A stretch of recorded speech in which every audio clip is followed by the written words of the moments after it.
Welcome, dwellers of the dark, to Nocturnal Nightmares TV. We believe summer is a time of escape, but the truth is, some roads lead to places you can never leave, and some idyllic towns are traps laid with a smile. Tonight we present 5 true nightmarish encounters, tales of ancient things that listen from the woods, and patient predators that hunt in the blinding sun. Your summer of terror begins now.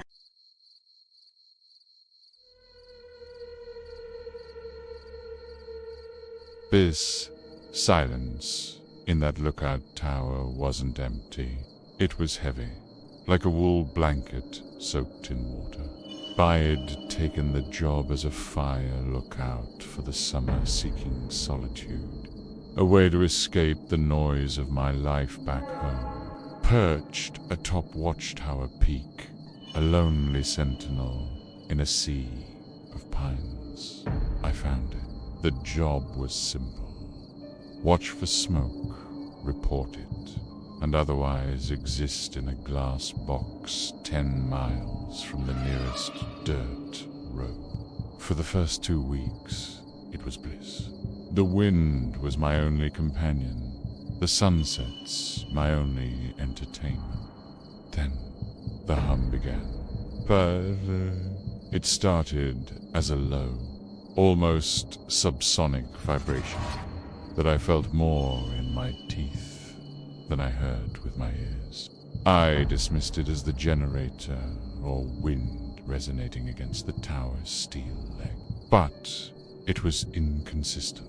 It would come and go, a deep bass note that seemed to emanate from the ancient granite heart of the mountain itself. It was unsettling, but I convinced myself it was just part of the tower's strange symphony. After a few days, the hum changed.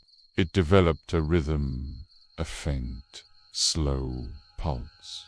Thrum, thrum, thrum, like a colossal, sleeping heart. The sound began to burrow into my subconscious. I'd find myself tapping my fingers to its beat. Before us, once a place of peace, now felt like the skin of a breathing, slumbering leviathan. One sweltering July evening, as a thunderstorm bruised the horizon, the hum intensified, and a new sound layered over it. A soft, wet, dragging sound from the woods below. She, like something heavy being pulled through damp undergrowth. I scanned the tree line with my binoculars until my eyes ached, but saw nothing. Yet the sound persisted, circling the base of the tower, slow and methodical. That night, the mimicry started. It began with animal sounds, the perfect cry of a hawk, but it came from the ground. The panicked chatter of a squirrel, but it was midnight. They were flawless imitations, yet they were fundamentally wrong in their context.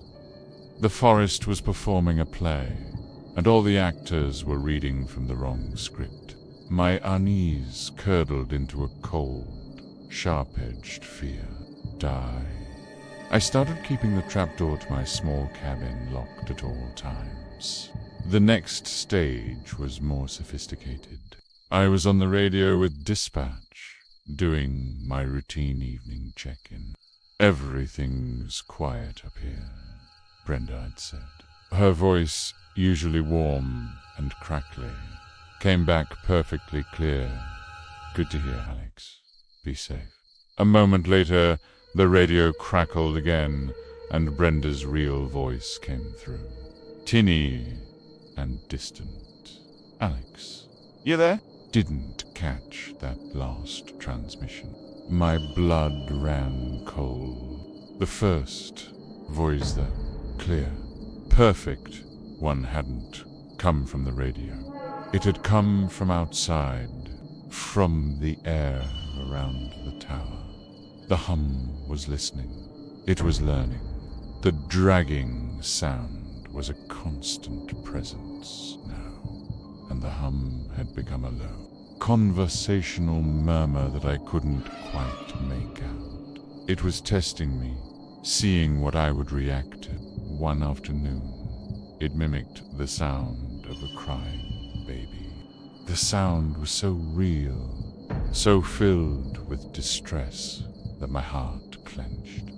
I nearly broke my own rule and went to the railing before I caught myself. There wasn't another human being for 20 miles. The true terror arrived on a moonless night in August. I was jolted awake by a tapping on the glass of the catwalk outside my window. I lay there, frozen, every muscle screaming. Then a voice spoke, and the world fell out from under me. "Alex." "Honey, it's Mom. I got worried. I came to see you." It was my mother's voice. Not a recording, not an imitation. It was her, with her unique cadence. The slight rasp from a lifetime of smoking. The gentle, concerned tone she always used. But my mother was in a nursing home in Florida, 2,000 miles away, barely able to walk to the cafeteria. Tears streamed down my face. "You're not real," I whispered into the darkness of my cabin. "Don't be silly, sweetie," her voice cooed. "Right outside the glass. It's a long drive. My car broke down at the bottom of the hill. Let me in. It's cold out here." I crawled to the window, my body shaking uncontrollably, and peered through the blinds. There was nothing there, just the empty catwalk and the endless black ocean of trees below. The dragging sound was directly beneath the tower now. She, please, Alex. The voice begged, filled with a perfect, heartbreaking sorrow. "I'm scared." That's when I understood. Brrr. The hum, the dragging, the voices, they were all part of the same entity. A lure, a trap. It was an ancient, patient predator that had learned the most effective bait for the curious. Empathetic monkeys that had invaded its territory.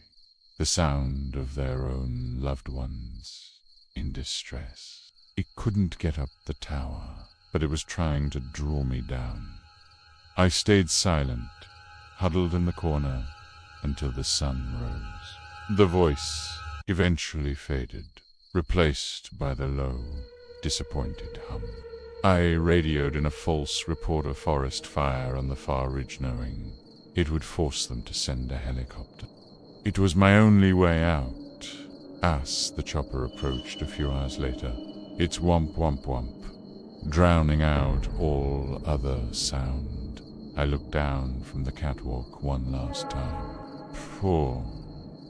For a single horrifying moment, the trees directly below the tower parted.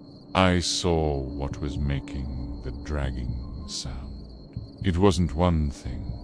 It was a multitude of them. Tall, pale, emaciated figures with limbs that were too long. Their featureless faces turned up towards me. They weren't walking. They were pulling themselves along the ground with their long, spindly arms, their useless legs dragging behind them. And from their smooth, blank faces came the sound. A chorus of perfect mimicry. My mother's voice, the fire chiefs, the crying baby all begging me to come down and join them. in the quiet, dark woods. The fire lookout before me, the one who'd quit without notice. I suspect he's down there, to his voice now part of the horrifying symphony. I left that day and never looked back. But sometimes, when the house is quiet and the wind is low, I can feel it. A hollow, deep vibration in my bones. And I know that somewhere on a lonely mountain, an ancient intelligence is still listening, still learning, and still waiting patiently for the next voice to add to its collection.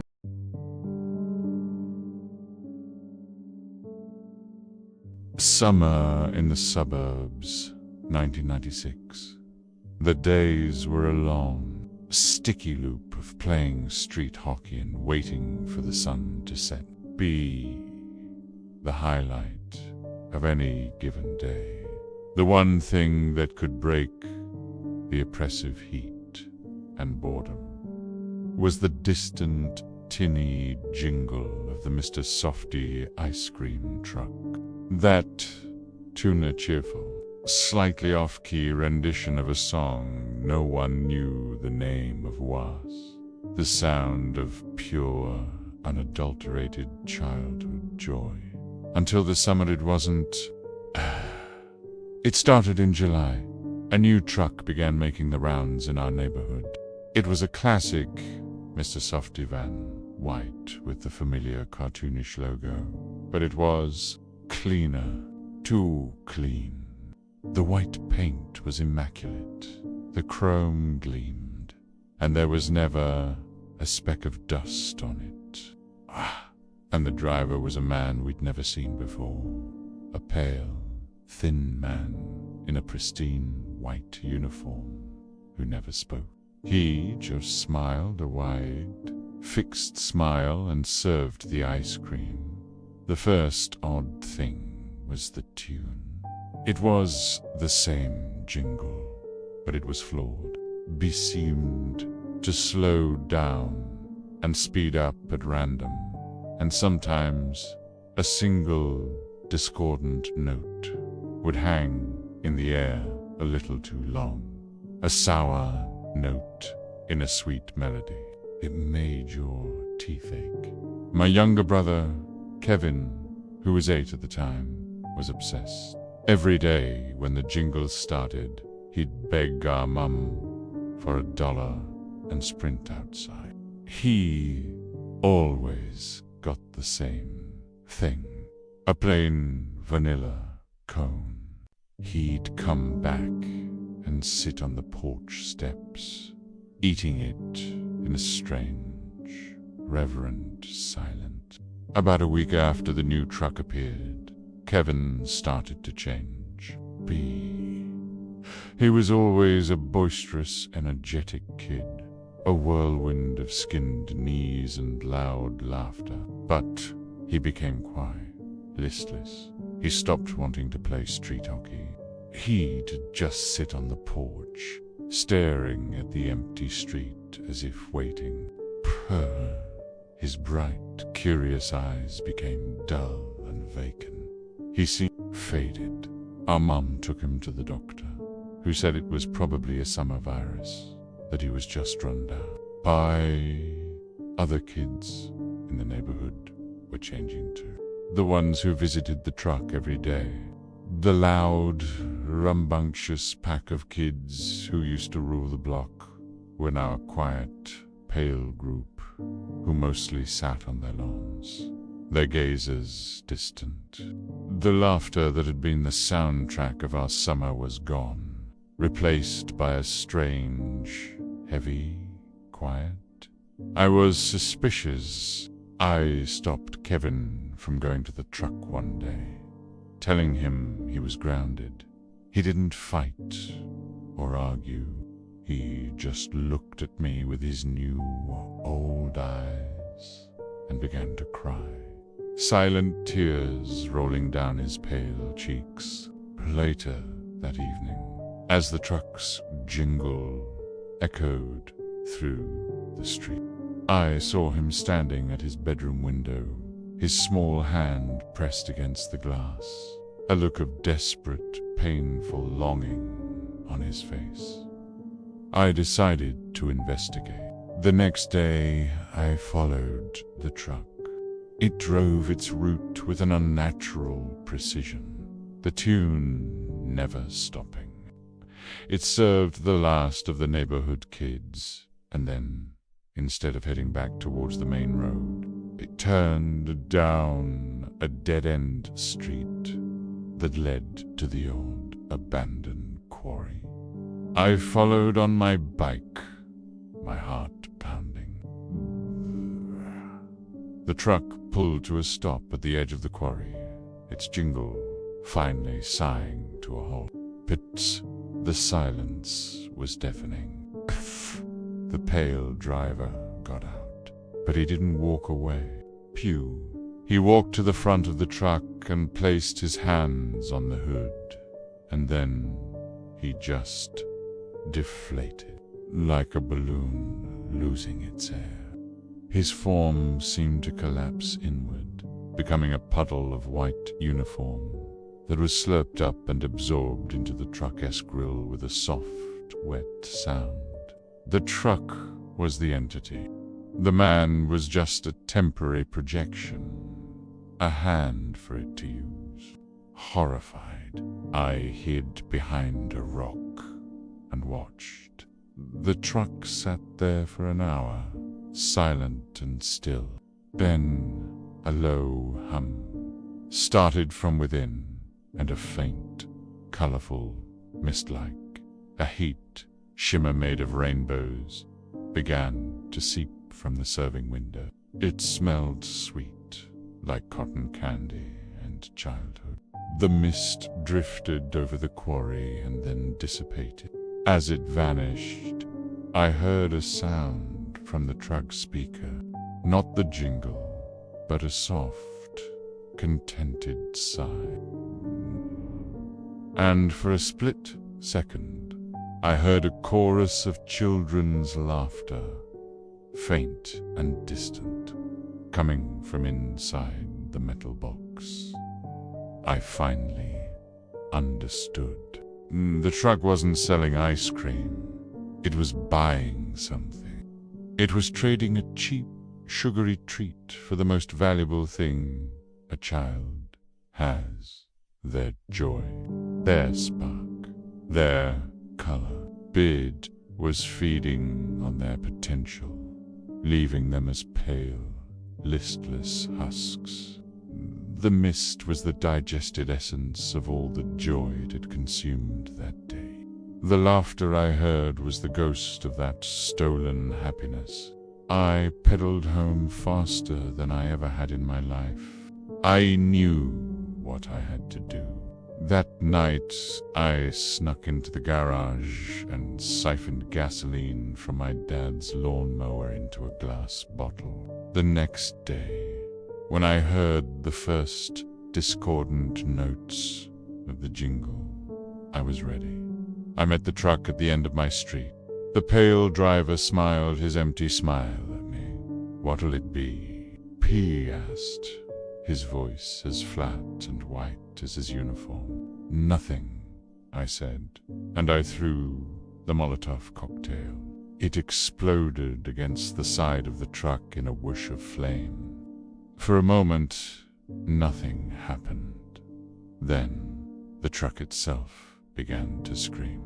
Not a mechanical sound, but a high-pitched, organic shriek of 1,000 stolen voices, all crying out in pain. The jingle warped, melting into a horrifying, demonic. The truck convulsed, and the driver's form flickered and dissolved into static. The whole vehicle began to glow with a blinding, internal light before it exploded, sending a shockwave of heat and the smell of burning sugar through the neighborhood. The kids, including Kevin, all snapped out of their trance, blinking as if waking from a long dream. The color returned to their faces, the light to their eyes. By it, they have no memory of that summer, of the white truck of the pale man. For them, it's just a blank space. But I remember I destroyed the truck, but I know that wasn't the only one. It's a franchise, and I know that somewhere out there, on a hot summer day, another clean, white truck is playing a sweet, familiar tune. And a child is happily trading their entire world of color for a plain, vanilla coat.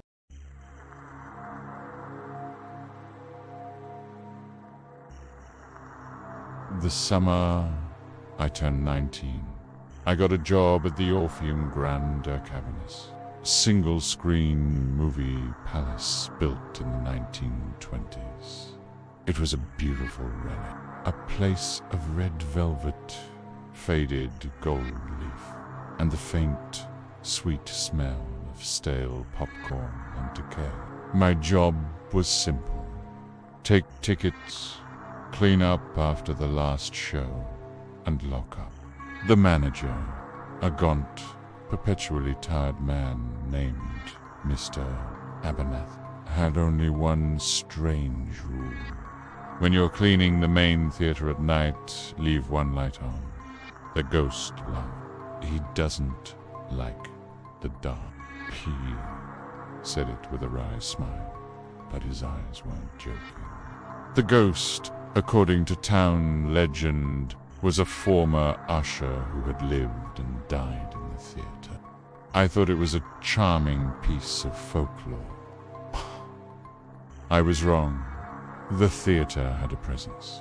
You could feel it the moment you stepped into the vast, empty auditorium after the last moviegoer had left. It was a heavy, watchful silence, thick with the ghosts of a million half-forgotten emotions projected from the screen.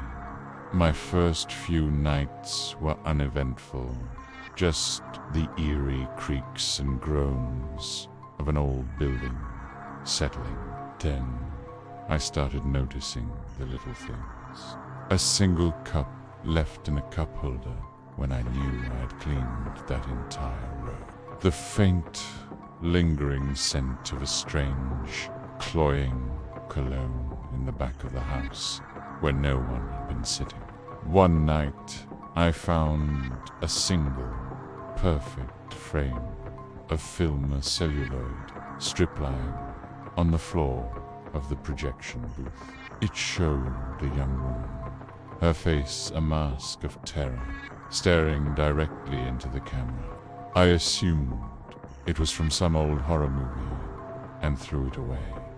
The feeling of being watched intensified. I'd be sweeping the aisles, my back to the stage, and the fine hairs on my neck would stand up. I'd whip around, my flashlight beam cutting through the gloom, and see nothing but rows of empty velvet seats. Birth, the feeling, lingered a cold spot in the air, as if someone had just been standing right behind me. One night, I broke the rule. The bulb in the ghost light had burned out, and I didn't have a replacement. I figured one night in the dark wouldn't hurt. I finished cleaning and was walking up the main aisle towards the exit when I heard it. A soft, dry whisper from the balcony. Lights. I froze, my heart hammering. "Hello?" I called out, my voice sounding small and thin in the immense space. The lights. The whisper came again, closer this time, from the side aisle. It was a papery, dry sound, like dead leaves skittering across pavement. I fumbled for my phone, its screen providing a weak, pathetic glow. I shone it around the theater, nothing, but a shadow in the far corner seemed to move, to detach itself from the deeper darkness. I ran, not even bothering to lock the inner doors. Plat, and didn't stop until I was out on the street, gasping under the familiar orange glow of the streetlights. The next day, I apologized profusely to Mr. Abernathy. He just looked at me with his tired, sad eyes and nodded. "He gets agitated," was all he said, handing me a new bomb. After that incident, I became obsessed. I started exploring the theater's forgotten corners, the dusty crawl spaces under the stage, the labyrinthine network of maintenance tunnels behind the walls. In a locked storage room, I found them. Stacks and stacks of old, unlabeled film canisters. I assumed they were forgotten movies, driven by a morbid curiosity. I took one up to the projection booth and threaded it through the old projector. The film flickered to life. It wasn't a movie. It was black and white, silent and shaky. Like old security, I'd showed a man, clearly a patron from the 1950s, sitting alone in the theater. P looks around nervously. Then his eyes go wide with terror. He opens his mouth in a silent scream, staring at something just off camera. Then the film cut. I tried another canister. A family from the 70s. The same thing. They look happy, then confused, then utterly terrified. Cut-eye loaded another, and my blood turned to ice. Huge. It was the young woman from the single film strip I'd found. The footage showed her looking for her seat, then sitting down. A few moments pass, then her head whips around, her face contorting in abject horror. She screams, soundlessly, and the film cut. These weren't movies. They were recordings, a collection, an archive of terror. I ran downstairs, my mind reeling. I had to quit to get away. As I rushed past the main concession stand, I dropped my keys. B skittered under the counter. I knelt to retrieve them, and my hand brushed against something taped to the underside. It was a photograph, old and curled. It showed a group of ushers from the 1930s, standing proudly in their uniforms. In the center was a tall, unnaturally thin man who wasn't looking at the camera. He was staring at the usher next to him with an expression of intense, predatory hunger. He had no name tag. That's when I felt a cold breath on the back of my neck. "Found you." The dry, papery voice whispered directly in my ear. A hand, thin and cold and strong as iron, clamped down on my shoulder. I was yanked backward into the darkness behind the concession stand. I found myself in a narrow, cramped service corridor I never knew existed. Standing before me was the thing from the photograph. He was tall, dressed in a pristine but ancient usher's uniform, his face pale and smooth as polished bone. His eyes were dark, empty sockets, but they were fixed on me. He wasn't a ghost. He was solid, real, and he smelled of dust and that cloying, sweet cologne. "The collection is incomplete," the usher rasped, his voice the sound of crumbling paper. "The last few reels, poor quality, no emotion." He raised a long, slender finger and pointed at me. "Bought you," he whispered, a hint of something like pleasure in his dead voice. You have so much fear. You will make a beautiful film. He wasn't a ghost who haunted the theater. The theater was him. P was a creature that fed on the emotions of the audience. But what truly sustained him, what he archived, was pure, undiluted terror. The patrons who went missing over the decades weren't just victims. They were his vintage collection. I am writing this from a place I don't understand. The usher didn't kill me. He brought me to the projection booth. He showed me the camera. It's an ancient, beautiful thing of brass and steel. He told me my new job is to run the camera, to help him find the best light for the new acquisitions. I am the new Mr. Abernathy. The usher is patient, but he's made it clear that when my fear runs out, when I am no longer useful behind the camera, I will finally be ready to star in front of it.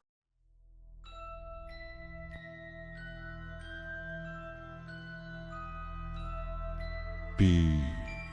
The beach house at Coral Bay was supposed to be our family's great escape, a sand-ridged haven to mend the fractures that had formed after my father's death.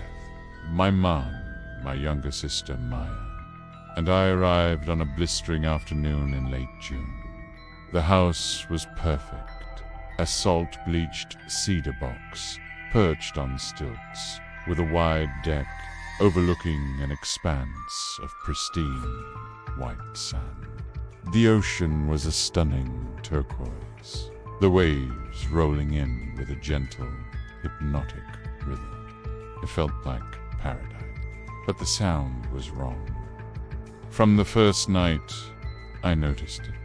The sound of the surf wasn't just the mindless crash and sigh of water. Woven into it, just at the edge of hearing, were whispered, faint, sibilant voices that seemed to ride the crest of each wave and dissolve in the foam. I told myself it was the wind, my grief-addled mind playing tricks. My mom and Maya, however, were captivated by the ocean. They spent every waking hour on the beach, letting the waves wash over their feet. They said the sound was soothing, that it helped them forget. But I saw how they'd stand at the water's edge for hours, their heads cocked as if listening to a conversation I couldn't hear.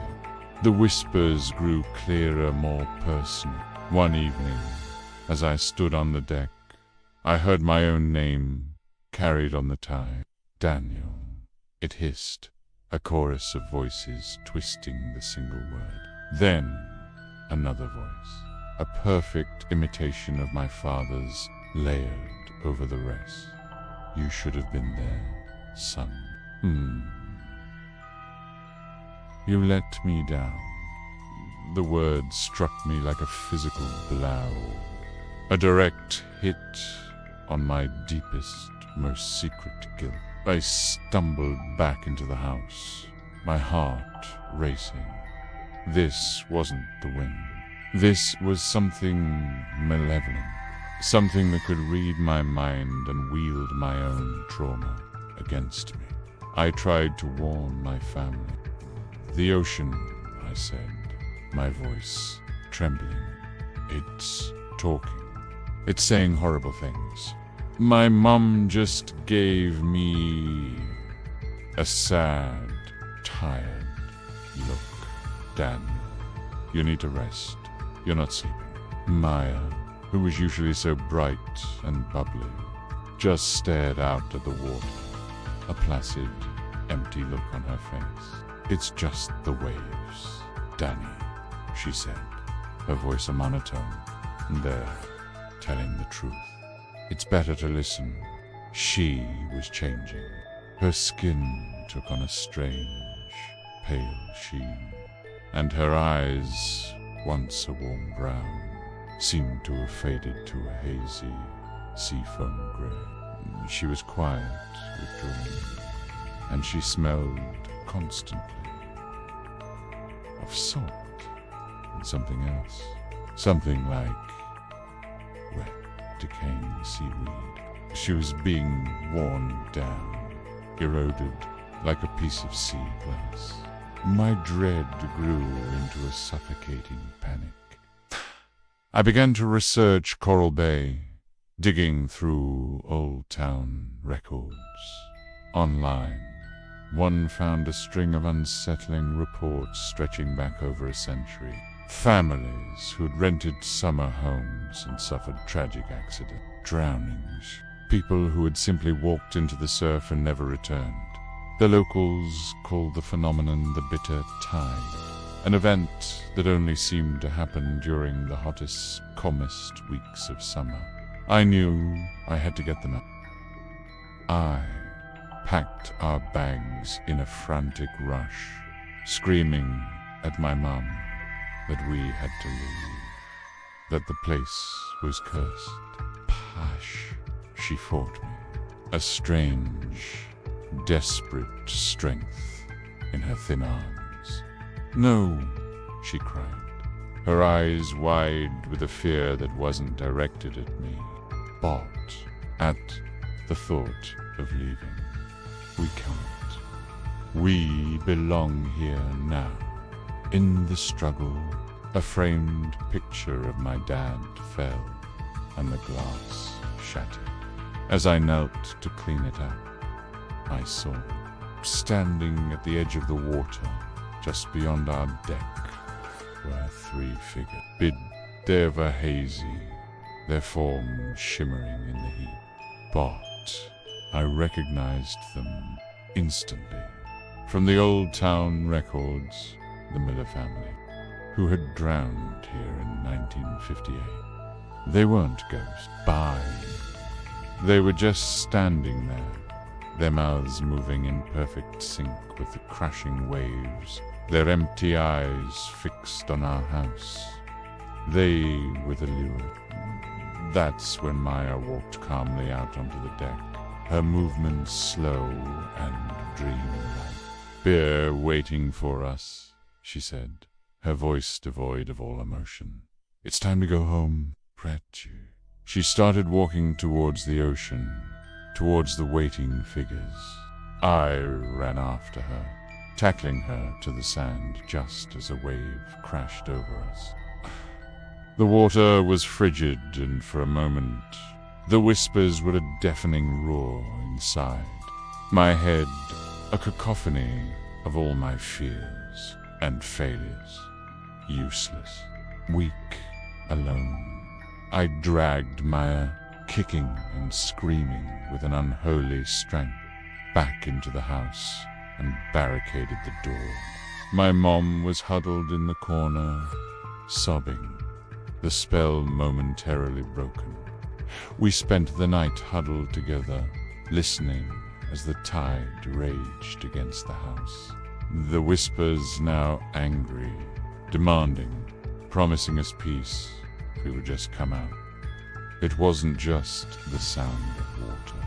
It was the sound of a vast, ancient, and deeply intelligent consciousness. A psychic predator that had learned to hunt by eroding the minds of its prey. At dawn, the whispers receded with the low tide. We fled, leaving everything behind. We drove inland and didn't stop for 1,000 miles. My mum and Maya are better now, but a part of them is still missing. There's a quiet emptiness in their eyes, a piece of their soul that was washed away by the bitter tide. They don't remember the whispers or the figures on the beach, but sometimes when it rains, I see them stare out the window, a look of profound, sorrowful longing on their faces. I know what the tide is. It's not a ghost or a monster. Pie. It's the ocean itself, or some ancient thing within it that has grown sentient and hungry. It doesn't drown you. It convinces you to give up. It whispers your own despair back at you, until you believe that the only peace can be found in its cold, silent, all-consuming embrace to you. It wanted to add our reflections to its collection of sorrow, to make us into lures for the next family looking for a summer escape.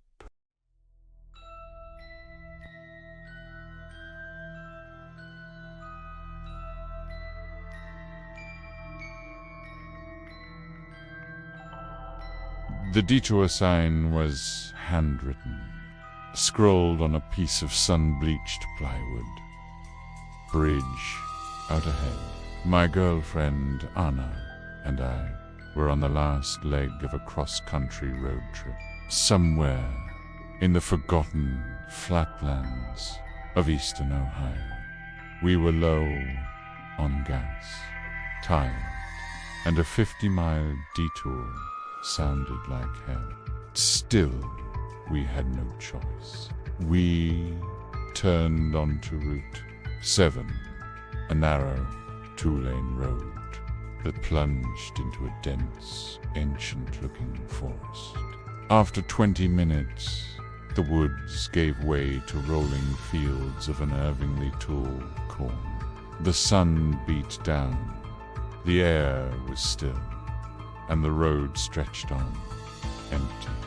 We hadn't seen another car since the turnoff. Just as the gas needle began to dip into the red, we saw a green, slightly rusted sign that read, "Welcome to Harvest Time." A nice place to be.